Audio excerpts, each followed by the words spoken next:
जो बहुत ज्यादा ठंडो रवे। उस मोटा इंसान का गुर्दा जम जावे। फिर वह लड़की उस मोटा के सिर पर चढ़ के मार मार के उसकी हड्डी तोड़ देवे। अगला दिन यो केस पोस्टमार्टम के लिए बेसमेंट में जावे है। जैक ने यो तो पतो चल जावे है कि इस इंसान को मेरी फीमेल डॉक्टर ने मारा है, पर यो समझ ना आवे इतना मोटा इंसान ने या कैसे मार सके। फिर जैक ने टैड पे शक होवे है और वो टैड से कहवे है तूने चीटिंग करी है, तूने उसको साथ दियो है, तुम इस गेम को गलत तरीके से खेल रहे हो। इधर जैक टैड को बताता है इस गेम में किसी का साथ देना मना है, पर टैड हंस कर जैक ते कहवे मैंने इसको कोई साथ ना दियो। फिर जैक टैड ते कहवे है कि मेरी दोस्त ने तेरे ते भी अपना बाप की झूठी कहानी ना सुनाई ना, क्योंकि उसकी आदत है सबका आगे ऐसो ही नाटक करके उसको साथ देने की ना मजबूर कर देवे है। फिर टैड फीमेल डॉक्टर पे गुस्सा होकर वहां तक चलो जावे है। फिर इधर टैड को भी इस गेम में बहुत ज्यादा मजे आने लगते हैं। एक सीन में टैड को वो दोस्त जो उसने हॉस्पिटल में लायो था उसने टैड का बर्ताव में कुछ अलग लगा है। वो सोचा है टैड मेरी साथ ना रह के अब जेक ही खेल रहा है। फिर एक दिन टैड अपना घर जावे है, वहां जाके वो अपनी बहू से मिले है।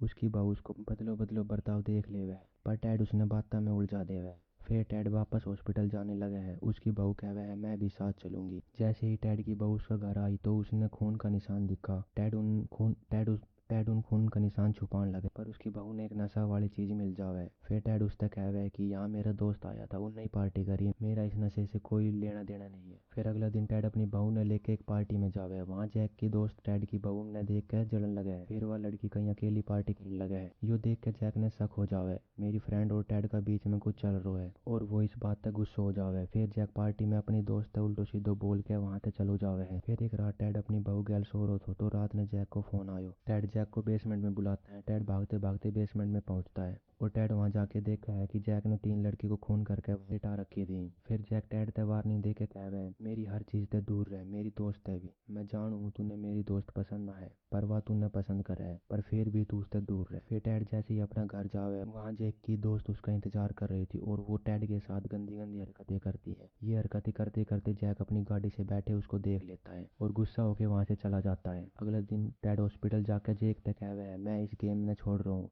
फिर जैक कहवे है इस गेम ने कोई ना छोड़ सके, वरना उसने जेल जाना पड़ेगा। एक रात टैड बेसमेंट में जाके उन सब ने मारने को प्लान बनावे है और प्लान बना के अपना घर चला जावे। फिर अगले दिन सभी डॉक्टर जैक ने मारने को बेसमेंट में प्लान बनावे है और वहाँ उनके सामने एक लाश पड़ी थी। वो लाश उसके फीमेल डॉक्टर की थी, पर वहाँ घंटा किसी को फर्क नहीं पड़ता कि वो लाश किसी की भी हो। वो उस लाश को जैसे ही चीर फाड़ करने की कोशिश करते हैं, फिर वहाँ गैस जाती एक बड़ा धमाका हो जाता है और सभी जलकर मर जाते हैं। अगले दिन प्रोफेसर टैड ते इस हादसा के बारे में बतावे है और कहवे है वहाँ 4 लाश मिली है। पर यो सुनकर टैड का होश उड़ जावे है क्योंकि वहाँ 5 लोग था, मतलब उन माते एक अब्बे जिंदो है। जो एक लड़का वहां से बचा वो वहां से भाग जाता है और उन माते जो भागता है वो जैक था। जैक टैड ते बदलो लेने की निया उसका घर जाके उसकी बहू ने मारने की कोशिश करे। इधर टैड भी समझ जाता है जैक बच गया। टैड अपनी बहू ने बचाने की निया अपने घर की तरफ भागे है, पर वो पहुंचते पहुंचते बहुत लेट हो जावे है। वो घर जाके देखे है तो जैक ने टैड की बहू मार दी। फिर टैड इमोशनल होकर अपनी बहू के गले लग के बहुत ज्यादा रोए है। वो इस सबको जिम्मेदार अपना आपने बतावे है। अगले दिन प्रोफेसर टैड ते कहवे मैं तेरी बहू की मौत की खबर ते बहुत परेशान हूँ। फिर टैड प्रोफेसर ने कहवे मैं अपनी बहू की लाश का खुद पोस्टमार्टम करूंगा। फिर टैड अपनी बहू का सारा टेस्ट करके झूठी रिपोर्ट में लिख देवे है मेरी बहू को कोई जानलेवा बीमारी इसकी वजह से वो मर गई। एक रात ने टैड काम कर रहा था तो जैक पीछा था के उसके सर पर हमला कर देवे है और टैड ने बेहोश कर देवे है। फिर जैसे ही टैड होश में आता है तो जैक हंसते हंसते उसको कहता है तूने रिपोर्ट में झूठ लिखो और मैं इस सब से बच जाऊंगा। फिर पीछा था टैड को वो दोस्त जो उसने हॉस्पिटल में लेकर आया था वो जैक का सर पे हमला कर देवे है और जैक बेहोश हो जावे।